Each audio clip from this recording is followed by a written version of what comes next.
And I too will recommend, if you haven't seen The Lorax, it's well worth it, a fantastic story. And the animation company that made it are spending some of the profits on planting trees.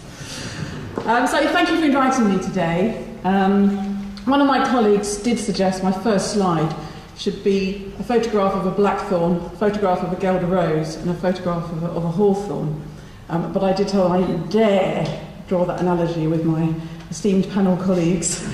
But I did have a great time on the panel. It was an incredible opportunity. We came together as a wide range of interests, and we found incredible consensus, and that's really important. And I think the panel report shows that you need to bring together lots of interests, and we did hear from, alongside the panel itself, we heard from, as John said, a very, very large number of people and a very wide range of interests. You can bring things together around a vision, and there was a shared vision, a vision of a wooded UK, of a woodland culture, as we've just heard. But I think it's important to say that we see the recommendations in the report as a wholesale selection of things that need to happen. It's not a pick and mix list. It's not something we can cherry pick. We do need to see it as a web of interrelated actions and objectives that kind of mutually complement one another. And so we do strongly recommend Sarah and her colleagues consider the report as a whole. I think it's fair to say that we've seen quite a lot of agreement to the recommendations in the report, right across land management sectors, forestry sector, conservation, access. There's been a lot of people have agreed that we are not realising the full potential of woodland, and that it's time to take a different approach and to really place more emphasis on all that woodland can achieve for us. So Stuart asked me to cover the subjects of ancient woodland, woodland expansion and woodland access. I'll try to do that, but I will look at some of the opportunities as well as some of the threats and try and weave in some of the potential solutions. So first of all, ancient woodland. Ancient woodland, as you know, is irreplaceable. It's our richest habitat in the UK, and we're still losing it.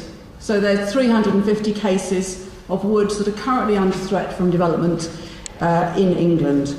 This is Bramley Frith in Hampshire. If we have a development at any cost approach, we will threaten the natural environment, and we will certainly threaten ancient woodland. This is Oakenwood in Kent, where an application is about to go to public inquiry for further quarrying, which will destroy 35 hectares of ancient woodland. At the other end of the spectrum, we have HS2, which threatens 21 ancient woods. So the solutions are that we need to review the permitted development rights for ancient woodland. We need to ensure that the local green space designation can apply across ancient woodland, but we also need much stronger guidance for local authorities because they grapple with the issues of looking at planning applications around ancient woodland, and they need stronger guidance to help them juggle the varying interests. But we also need to restore the ancient woodland that we've got, as well as preventing the further destruction of it. And this you will all recognise as a planted ancient woodland.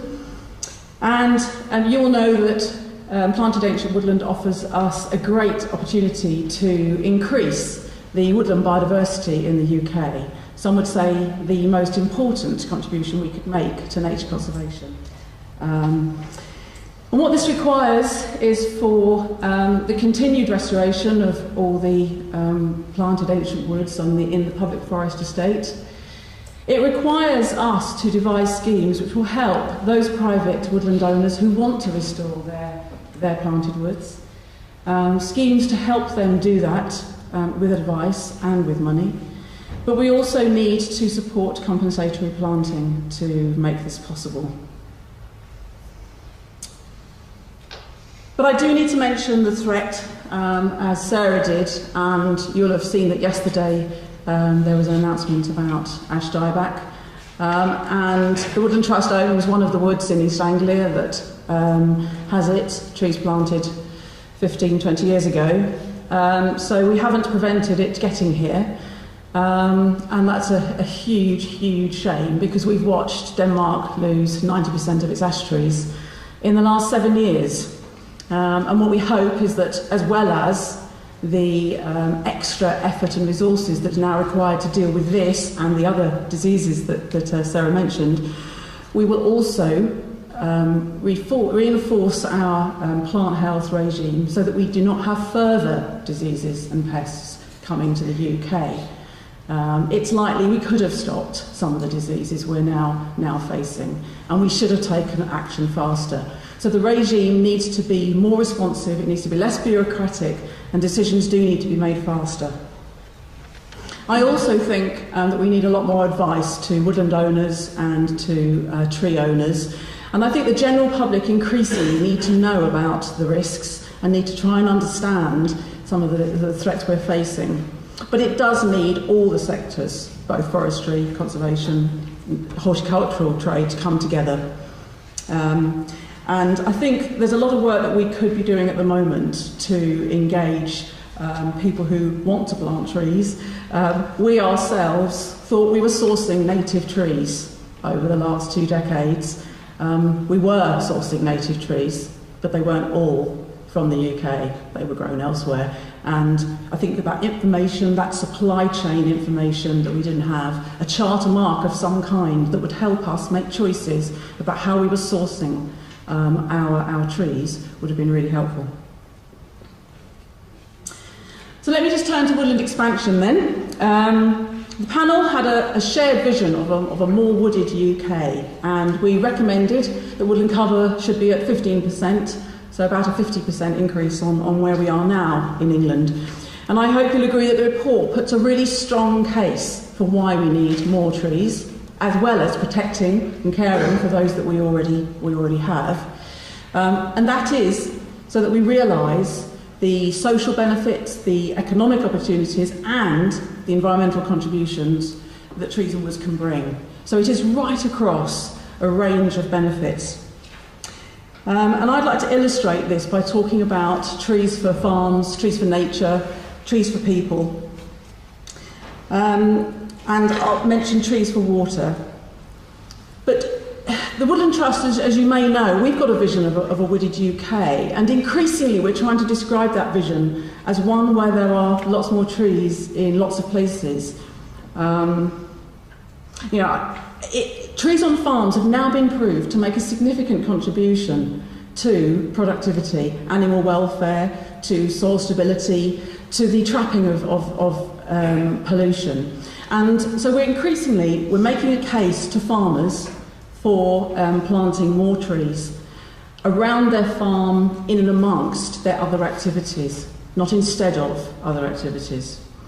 And what's needed is more advice. Farmers are really receptive to this story, partly because they want to improve the environmental resilience of their farms, but also because they want wood fuel, and they can see that there's a win-win. And increasingly, people are asking for help to do this. Water is also an important area where trees and woods have a great role to play in terms of flood alleviation, the improvement of water quality, and reducing soil erosion.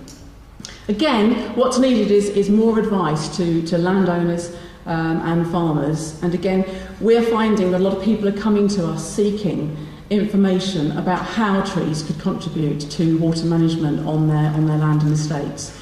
And we're trying to work with the water companies on that as well. But let me talk about trees for nature, because I think some people, when we talk about increasing woodland by 50%, they have visions in mind of plantations.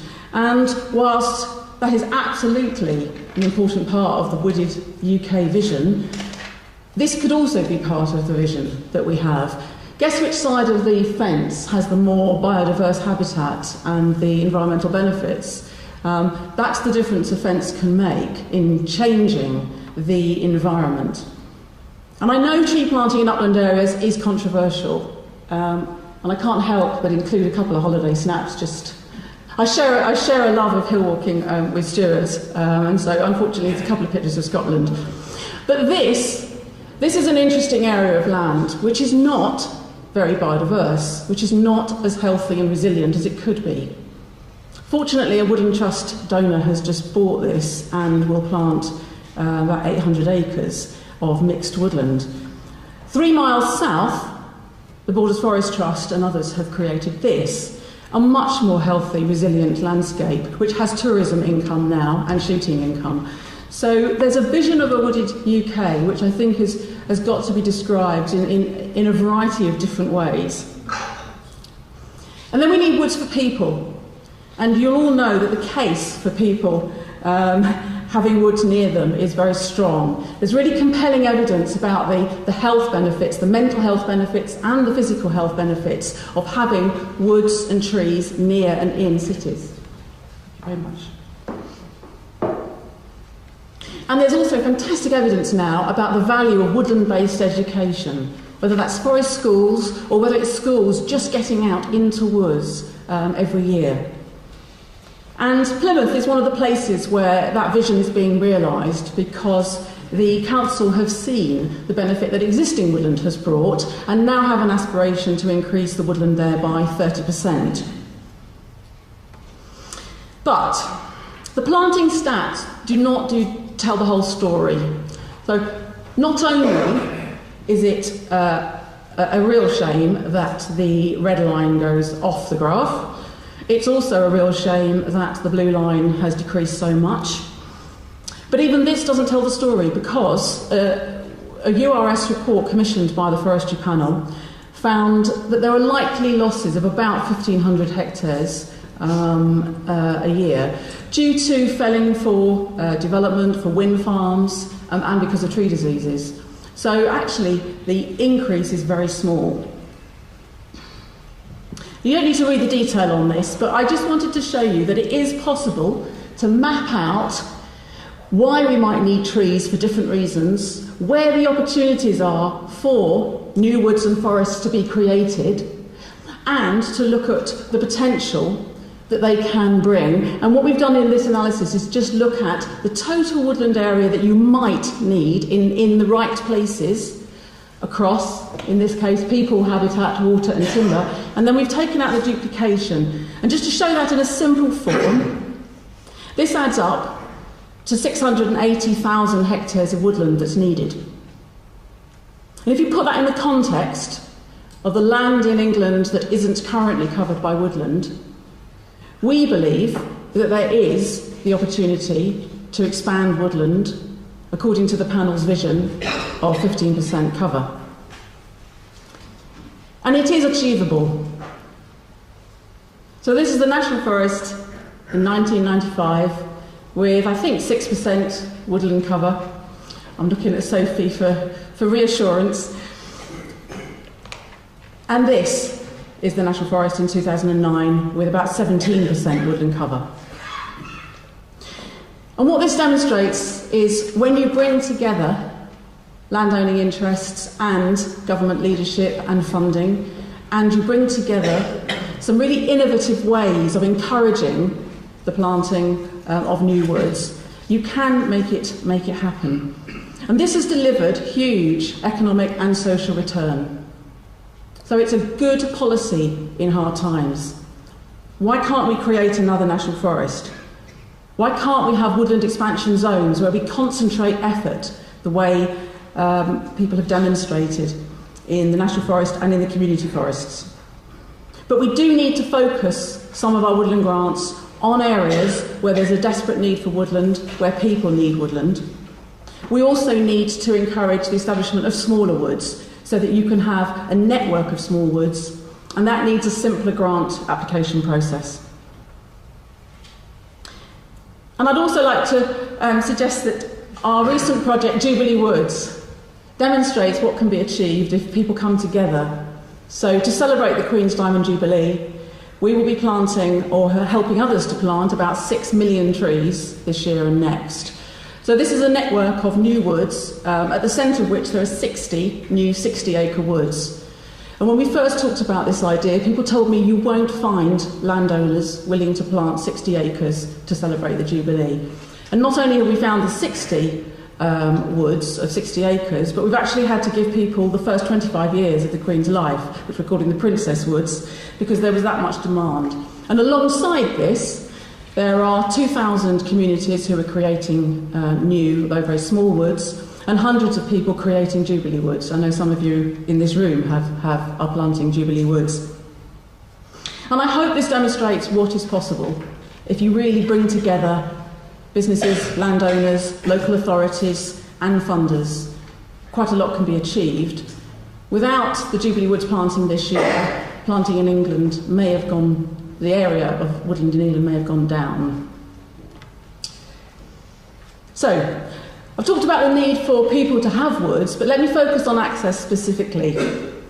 I think you'll all know that with only 9-10% woodland cover in England, by definition, most people are not going to have access. So at the moment, only 15% of people have accessible woodland within walking distance of where they live. So we do need more woodland near to where people live.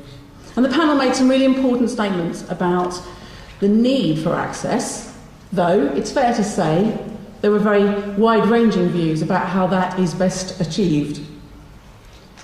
But let me give you an exciting example of how some of that new woodland, accessible woodland, is being created.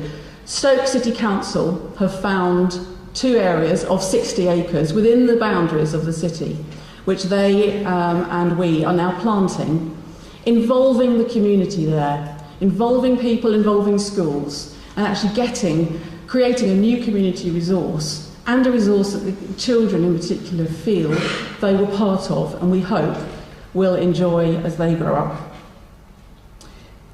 It is vital to reconnect children with the natural environment, and it is possible through tree planting, through woodland-based education and visits to woodland, to give children a fantastic education experience. And we do need to be investing more resources in that and helping schools do an element of woodland-based education.